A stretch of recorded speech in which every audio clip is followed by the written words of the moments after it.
Hi, this is Red Ibis Coach. My name is Heather. So, I've already talked about how work is killing everyone. Maybe it's no surprise to you. You already know this. Water is wet, right? But just because the way we've been told to work isn't working doesn't mean that there are no alternatives.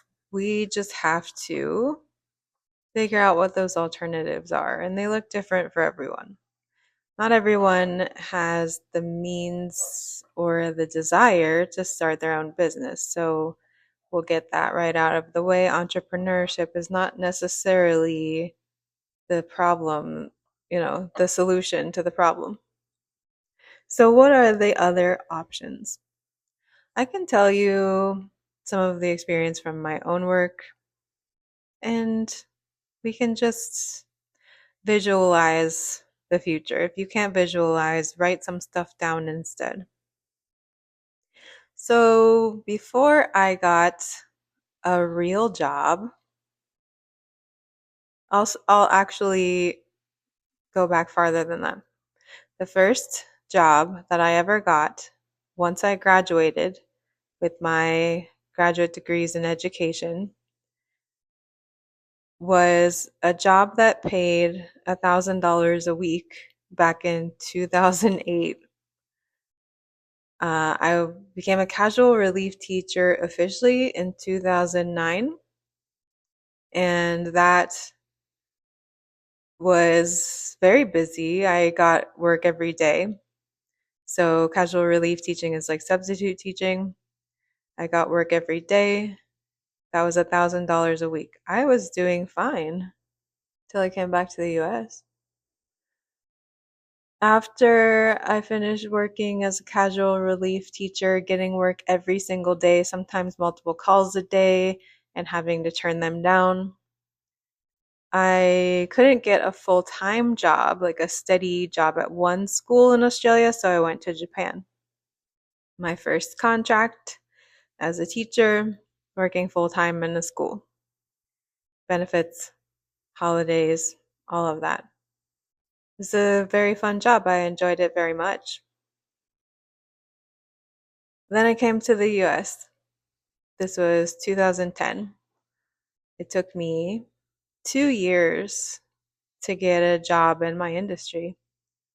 I was So even though I had teaching experience and I had 3 degrees at that point, I worked as a receptionist at a hair salon, a server at a sports bar where I cried every day, a barista for a year and a half, almost 2 years, a preschool teacher, and finally a community college teacher. So from 2010 to 2012, I was piecing together those education experiences, but I didn't get something that I would consider like truly in my industry for 2 years. During this time was a time when everyone seemed to have no problem finding a job in their industry. There's the economy was fine by the time I got back. So, 2008 was the recession, but by the time I got back in 2010, there were plenty of jobs. You could get a job just by saying you wanted a job. Like there were jobs everywhere, every industry. Could I get the job that I was looking for in my industry? No, for some reason I couldn't. So it's interesting now to like put that into perspective. There are a lot of people who maybe haven't had the opportunity to get a job in their industry yet. They're a new graduate. Although this used to not be unusual, like this used to be unusual. It used to be unusual for a graduate to not be able to get a job in their industry if they were actively looking. Now it is less unusual. So, what are you hearing? I hope you're hearing that you are normal. If you are someone who has been laid off in your industry, Consider the fact that although it is unusual in the sense that most people your age who have worked in your industry have been able to find work quickly, consider it normal as in many people are going through this same experience. So there is nothing wrong with what you are doing. It is a systemic problem. So putting an individual, I don't know, defect on a systemic problem makes no sense. There's no reason to do that. What I experienced when I was looking for work in my industry were many people telling me that there was something wrong with me because I wasn't finding something in my industry. And I was just a barista, and I was just a Kumon tutor, and I was just a Japanese teacher, and I was just an English teacher. Do you see how, regardless of what the circumstances are, that talking to people like this is not helpful? How also, though, do we also see how trying to put some kind of clear and certain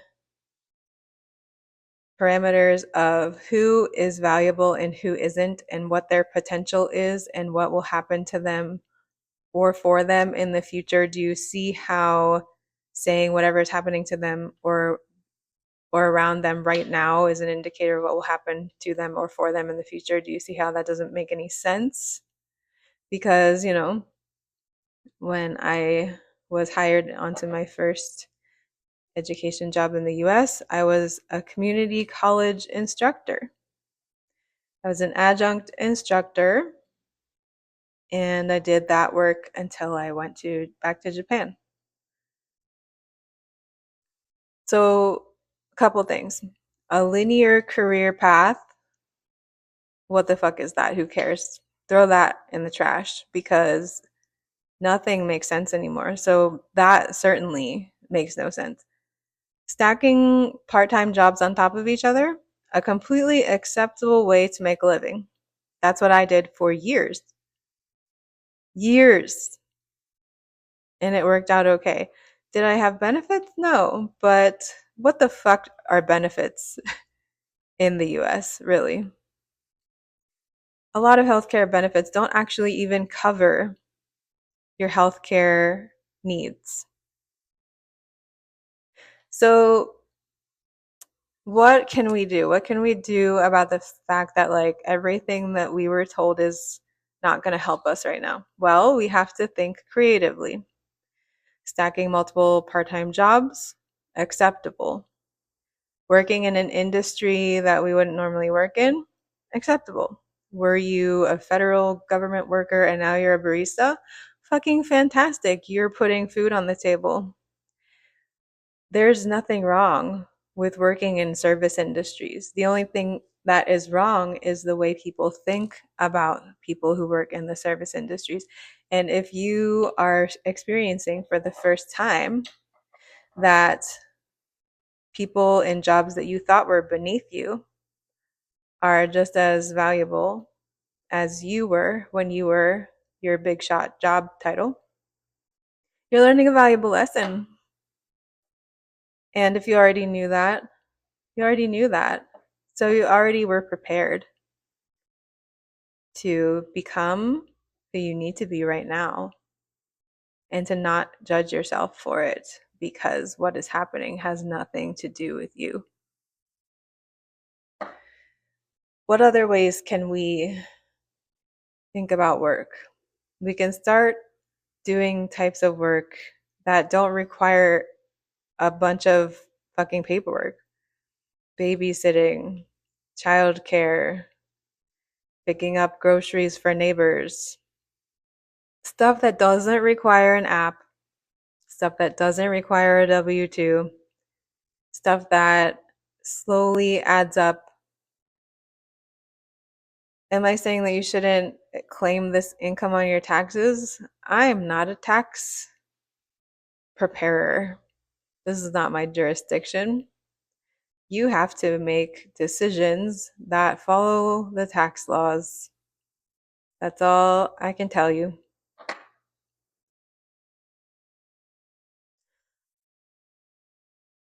What else? Well, fucking get out of the US.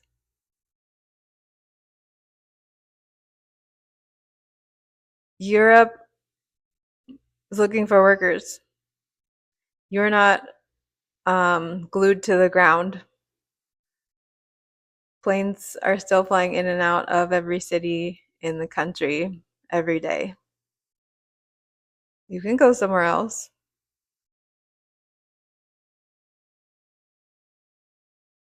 Do a Google search of your profession and see where in the world it is in demand. When I was living in Australia, teaching was in demand, just about every type of teaching, including the teaching that I went to school for, which is primary teaching. There is teaching in demand in New Zealand. They are actively recruiting overseas applicants all the time. If you wait for your unemployment to run out, for all of your resources to dwindle down to nothing, for you to go into serious debt, you are you are being tricked by this meritocracy fallacy that says that if you are obedient and you just do what you are supposed to do and you just pay your bills and you just pay your lease and you just wait patiently to get your jobby, you're being obedient to a system that is actively ignoring you. There are other options in other countries.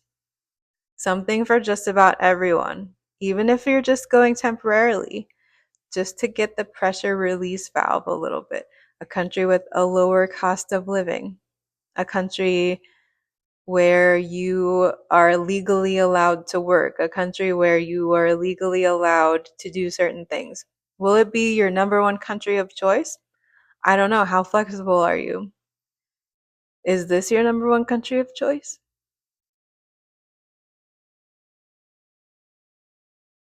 I just think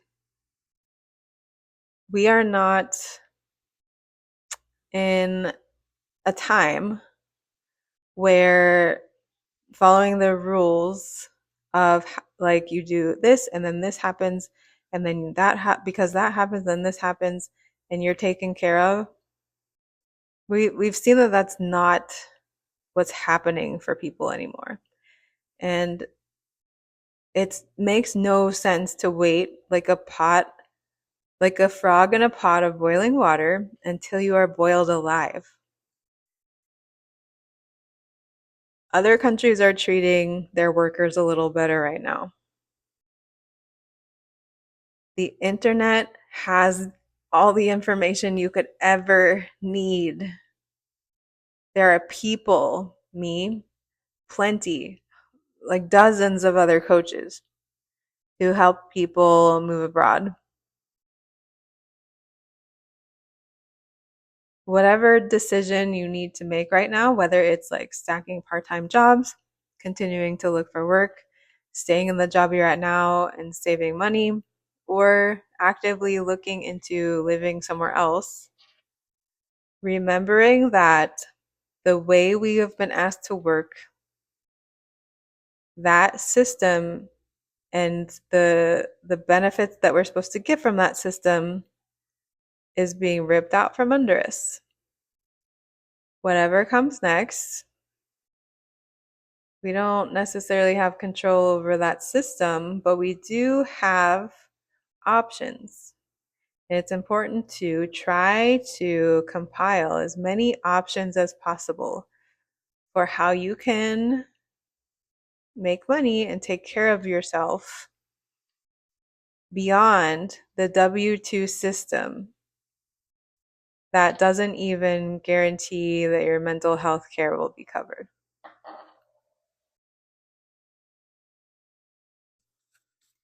Just some food for thought. Let me know if you want help.